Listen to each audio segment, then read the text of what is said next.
And what made me swing first, because exactly what he said was, he said, listen, bro, I don't know you, you don't know me. You might want to pang, but we finna poke something. So I'm like, who you talking to? So I swung first. The purpose of the channel is not to glorify the prison lifestyle or being a convicted felon in any way. The experiences that we share on this channel during our prison stay is meant to be educational, informational, and hopefully y'all find it entertaining. All the while understanding prison is not a place that you want to end up. But the main purpose of the channel is to inspire and motivate people in prison, people getting out of prison, and people who have loved ones in prison. To realize just because you got sentenced doesn't mean it's the end. It's only the beginning. And ultimately, being successful after incarceration is totally up to you. I'm 45000. And it's your boy, Ricky Levi. This is Successful Felon.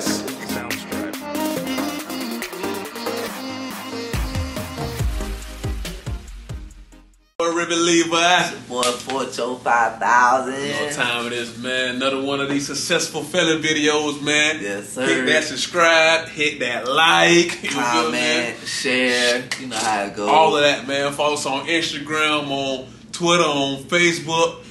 You already know what it is, man. This video right here is going to be about Ricky Levi. We're going to go ahead and ask him a couple questions. What it was like, what he was going through, all that good stuff, right? Mentally, physically, it's a lot. So let's go ahead and get to it. First question I got for you, man, is I want to know about that mind frame that you had before you went in. What got you caught up in the first place? Like what do you think it was that made you lead down the path to make those wrong decisions? To make them wrong decisions, like, really, I want to say the media, music, my environment, a lot of that, bro, because I'm not even finna cap. I wasn't born in no hood. I wasn't raised in no hood. But the TV, the movies I watched, the music I listened to led me to the hoods, you feel me? Yeah, it attracted you to it. And try to follow behind these dudes, because that was cool to me. That's who I see myself in, was these street dudes, these gangsters, these drug dealers, these robbers. That's who I see myself, like my community. That was me. So I try to be like them. And you got you caught up. Fully caught up. How much time did you do? 10 years mandatory. 10 They say real gangsters don't get no game time. So give me 10 all the way to the door. Day for day. 10 years, day for day. 3,650 days. What about that mentality now, though, that you have basically put yourself back into society? Completely different, bro. Like, I look at my old self like, bro, dumber than a motherfucker. Simple. Dumb as fuck. Making the wrong decisions. Making the wrong decisions, bro. Like, just not thinking, letting other people think for me, you know what I'm saying? Letting the music think for me. Letting TV, letting dudes in the street think for me. Me trying to be like them. Silly. What do you think the hardest part about being incarcerated was? Being forgotten. For me, it was just like being forgotten. Like, nobody ain't know me no more. Like, I did stuff in the streets for respect, for clout, for a name. Then once I got locked up, it was like, who am I? You know what I'm saying? Out of sight, out of mind is real. Pretty much. You leave them streets, you out of them people's face and stuff like that, man, they don't even be thinking about you like that. Don't get me wrong, they'll think about you from time to time, but they're not going to write a letter. They're not going to get out their way, you know what I'm saying? It'll be the closest people that really love you, your family, man. Think about it, bro. It's 24 hours in the day. You get a letter, you read it for 2 minutes. So out of them 24 hours, 2 minutes, you feel good. You might get a letter a month. So, you forgotten. That's how I felt. Yeah, for real, man. So, what do you think, like... Also felt out of control. What you mean? Like, I ain't have control of nothing, you know what I'm saying? Like, I had a big mom out there, I had a daughter out there, I got family out there, I got homeboys out there, I had a team out there. I feel like I had no control of nothing. You're dependent. You gotta depend on them. And then, bro, like, I gotta call home for money. My mom had to take care of me the whole time because I had. It's crazy. That's important because when you on the streets, you thought you was in control of everything, every movement and stuff. You get locked up. And you do this, bro. You do that, but it's not like. And the craziest part about it is when you rely on them and you asking, you calling, you write them letter, can you do this? It don't always go that way. Man, you feel weak. You feel played. Like, I did all this for you, but know how I go, Especially when you catch a lot of time, they not worried about moving for you, cause they like, man, he ain't finna be home no time soon. You know. Yeah, that's hurt. That's some pressure right there. It was tough. I mean, dealing with the guards was tough. No privacy was tough. Constant BS was tough. The food was tough. Another big thing for me, cause I don't know about you. Back in the day, I couldn't even shit in the public store. Yeah. I had to take a shit at home. So once I finally got to the cell, I'm like, hold up, the toilet right here. I gotta take a shit right in front of this man. That was another tough one for me. Your bathroom in the cell. Your toilet in the cell connected to your sink. That was extra tough. Real sanitary, like. It was just weird because I don't know, but I just me. But like, I couldn't even take a shit in Walmart back in the days.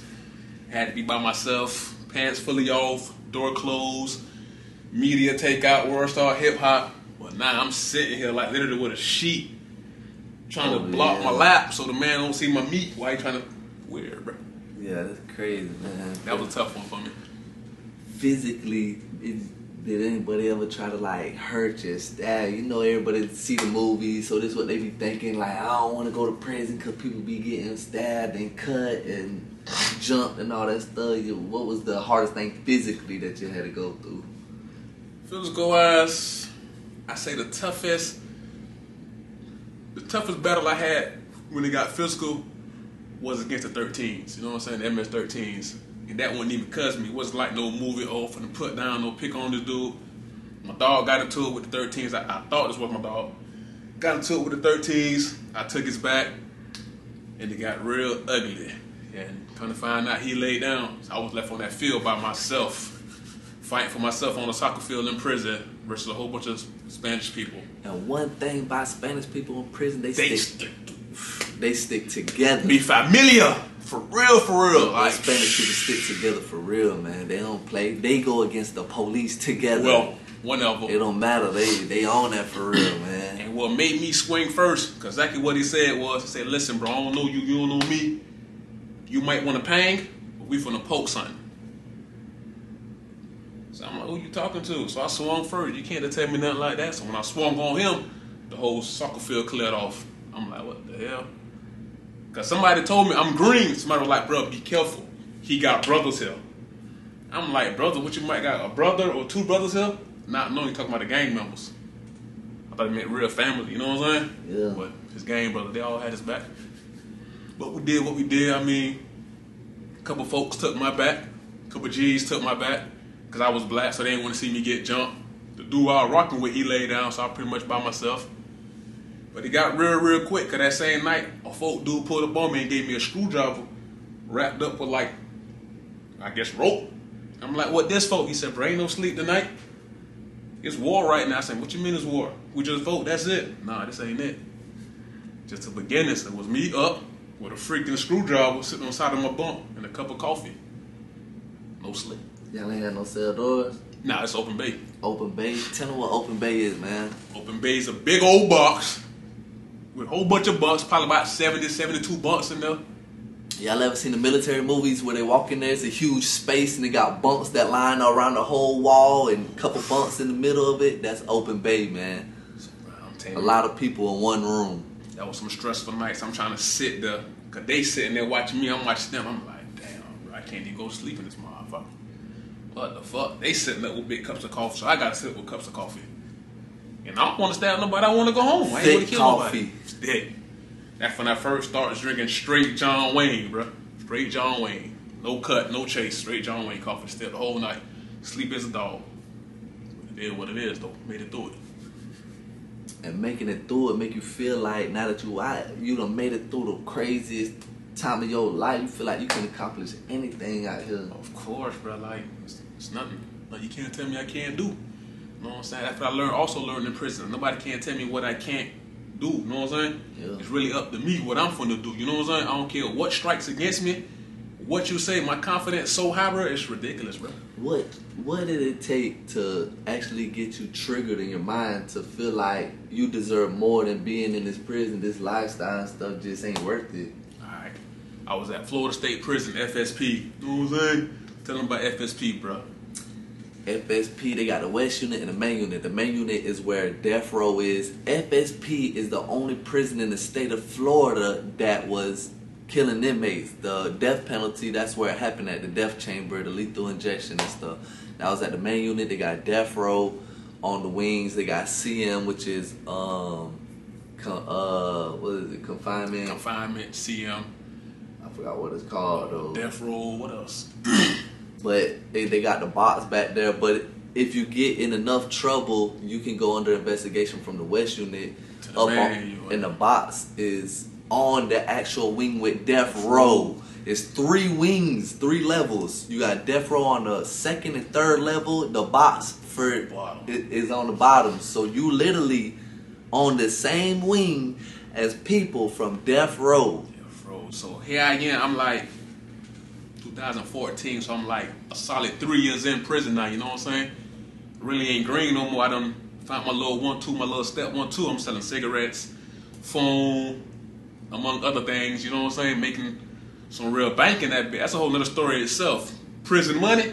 Yeah. That's a whole nother story. That's a whole nother topic. Phones is another topic. We ain't gonna tell them more about that, but we'll put them on to that. You feel me? It's some real change in there, some real bossed up dudes in there. But anywho, so I get into this lifestyle of pretty much getting prison money, trying to take care of myself and also take care of my family on the street, like my daughter and shit like that.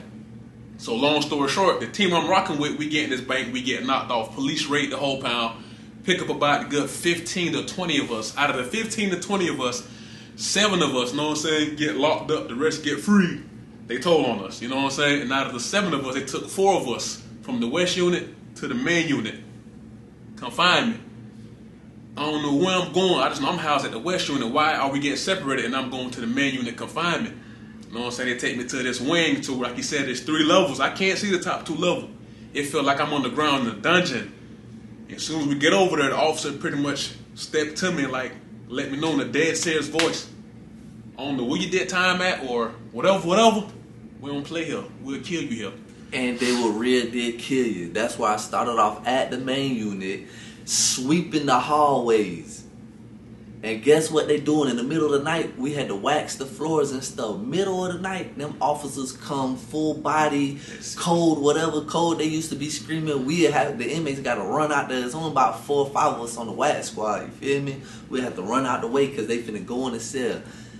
The officer that was head of the wax squad would come in there and be like, "Damn, we just killed another one, man. We just killed another one. They killing inmates, beating them to death, man." Can't ask them no question. You can't ask officer no question what's going on. They ain't trying to hear nothing from me. They pretty much just let me know y'all for here for one reason. Y'all finna tell us who the fuck all these cigarettes and these phones we found, who they belong to. But the problem with that is if you tell them that, when it comes to foes in prison, you're looking at more time. Like a whole nother year and 2 years on your sentence. Catch another charge. And nobody ain't trying to do that. And for my situation, the phones were mine. I'm gonna tell them myself. So I can't tell it. I just sit there and eat that. So I'm like, man, I don't know who the phone belongs to, and I don't want to take this extra charge and do another 2 years in prison. My cell phones, a lot of them. It ain't happening. So I'm like, I don't know. So he was like, listen, you finna talk. We gonna make sure you talk. And I'm like, damn. And I pride myself on the old school rule.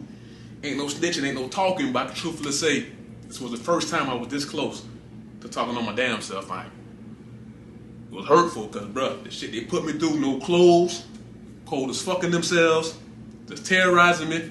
The first tray I got, they threw it on the floor. The second tray I got, they spit in my shit.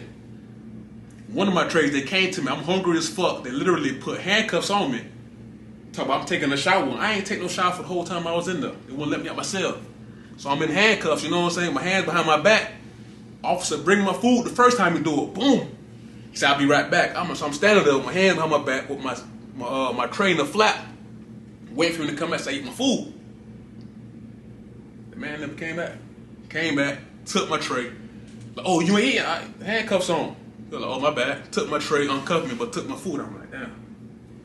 Alright, no pressure. I'm finna outsmart this dude. So this time, I get my locker, open the locker all the way up. He come back, put me in cuffs again, bring the same tray. I put the cuffs on. I take my teeth, bite the tray, bro. Dump it in my locker. Put the tray back. And that moment, you know what I'm saying? He come back, where the food at? Ate that, all of it, ate it. boom, come in myself, my locker, and take my food out. I'm like, damn, bro, I just ain't for eating this bitch. You know what I'm saying? For the couple weeks I was there, I probably ate about 5 times a week. 1 tray a day, maybe. Some days no food. Crazy, man. I had to eat through this man's spit one time around his spit. I'm like, I gotta eat something. Had to move the spit to the side. Man, fuck this shit. I'm eating my shit. Somehow, shit got real, but I ain't couldn't tell on myself. I ain't doing 2 more years. And that's when I told myself, I'm like, I ain't got nobody to blame for this but me. Why I keep doing this to myself? Retarded, bro. Retarded. Damn. I didn't know he went through all this. It kind of touching me right now because... I really flip some shit. Think about it. Because, like, y'all don't understand. Really, like, I just gotta laugh, bro. I'm thinking about that shit, bro. I'm picking around this man's spit, bro. That shit got me hot thinking about the shit again, bro. But nothing I really... Come on, man. And me and him was in the same dorm when they came and got him to took him to the box. Like, this is how we knew each other, met each other, you feel me? We're hanging out with each other and stuff, you know what I'm saying? One of them phones that he had, he left it in the dorm with me and another dude, Bobby, from Miami. You know what I'm saying? He left it with us.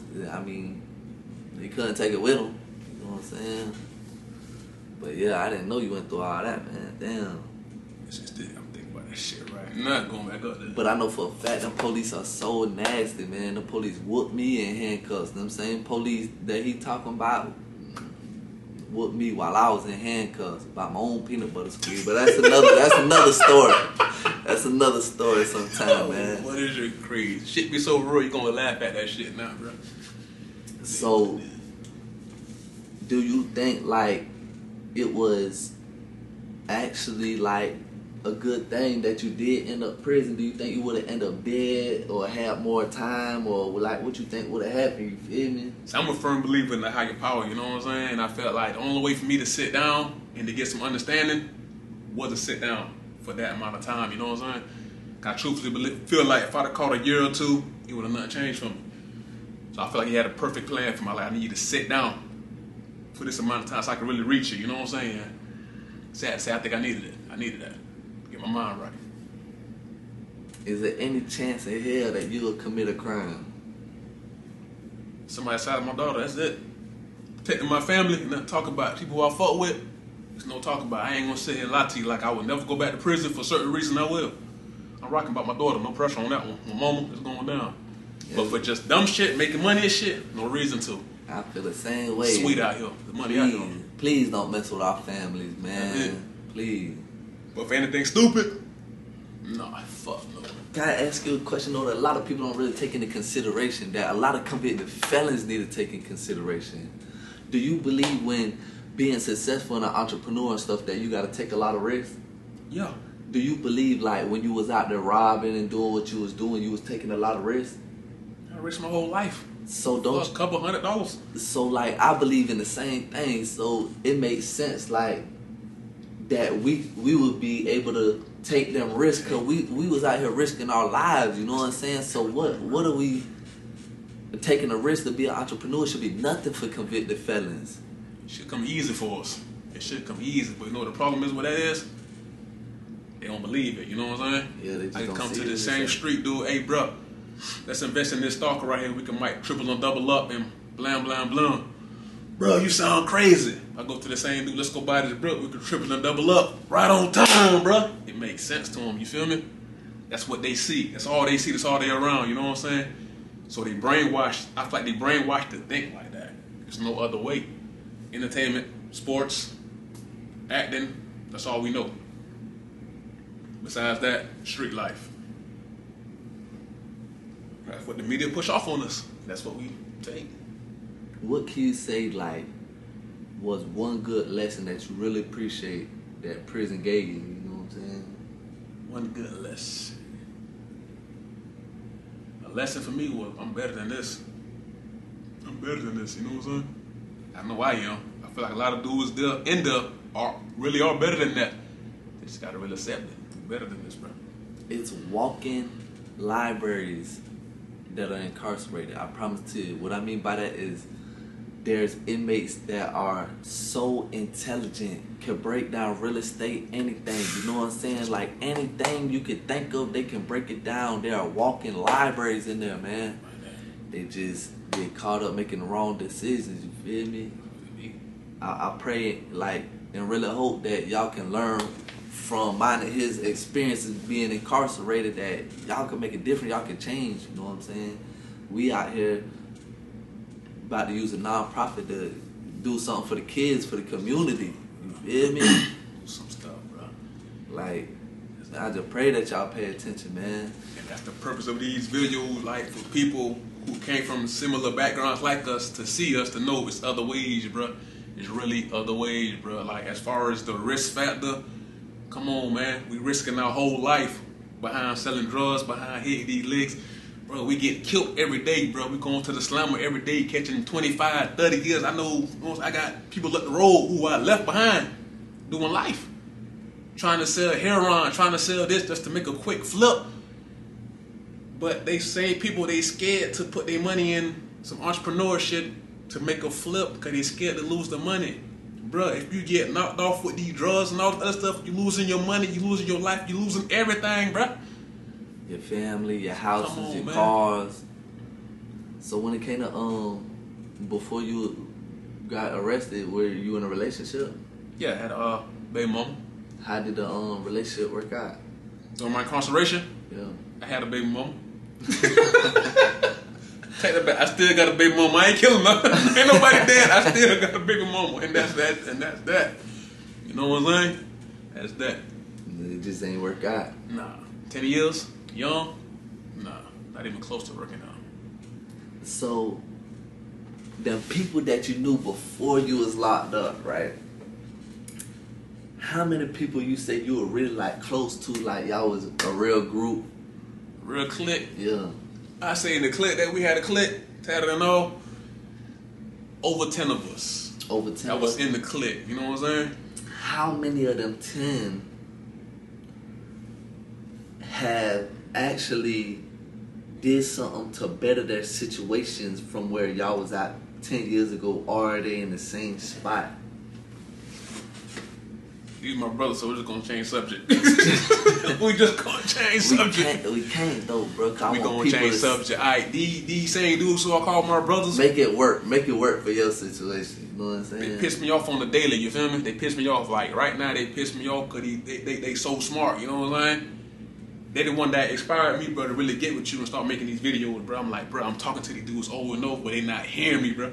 They still stuck on what they stuck on, you know what I'm saying? And the shit crazy, bro. I can't even, it's just crazy, bro.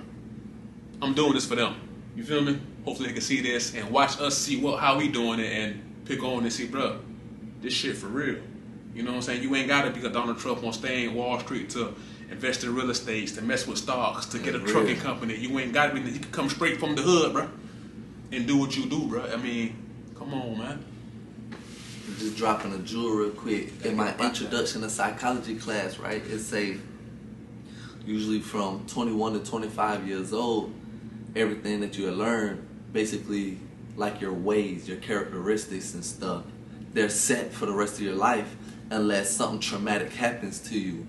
Or for 90 days, you have to dedicate yourself to change something, but you have to do it for 90 straight days and you could create a habit.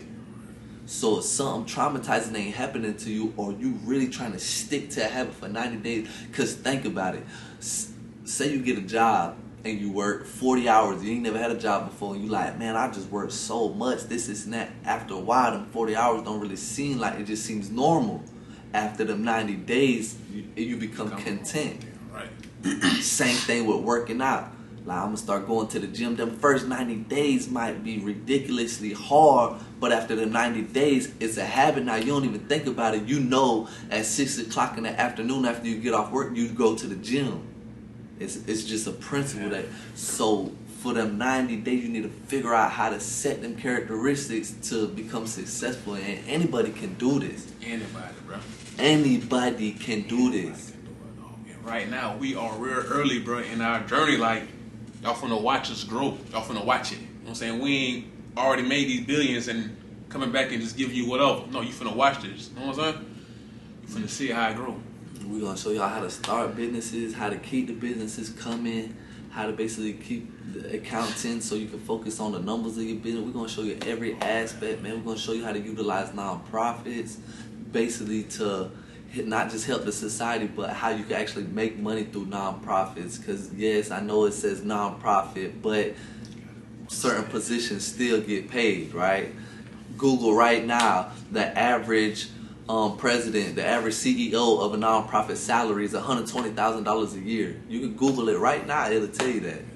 And for y'all prison junkies who just infatuated with prison stuff, we got 20 years of stories in between us, so we got plenty of stories to give y'all, man. Oh yeah, we got so much stuff. Plenty, from funny to crazy to, and we finna dispel a lot of these myths that you see on TV and what's really going down in the Florida prison system. That's going down, you feel me?